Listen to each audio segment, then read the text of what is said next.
ಹೀಗೆ ಒಂದು ಅವಕಾಶವನ್ನ ಕೊಟ್ಟಿದೆ ಕಾಂಗ್ರೆಸ್ ಸರ್ಕಾರದಿಂದ. ಏನ್ ಹೇಳ್ತೀರಾ ಸರ್ ಹೈಕಮಾಂಡ್ಗೂ ಹಾಗೂ ನಿಮ್ಗೆ? ಧನ್ಯವಾದಗಳು.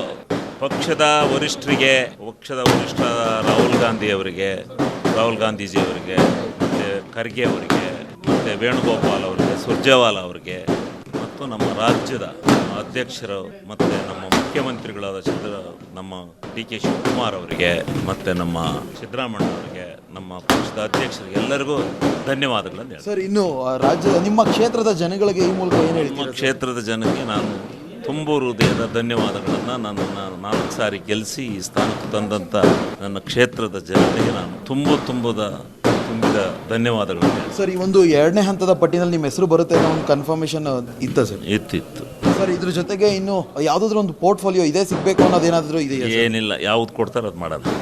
Okay, thank you sir. Yes sir, ಇದಿಷ್ಟು ಶಿವಲಿಂಗೇಗೌಡರ ಮಾತಾಗಿರುವಂಥದ್ದು. ಕ್ಯಾಮ್ರಾ ಪರ್ಸನ್ ಸೂರ್ಯಪ್ರಕಾಶ್ ಜೊತೆ ಜೀವನ್, ಅಶೋಕ್ ಗಾನಿಸ್, ಬೆಂಗಳೂರು.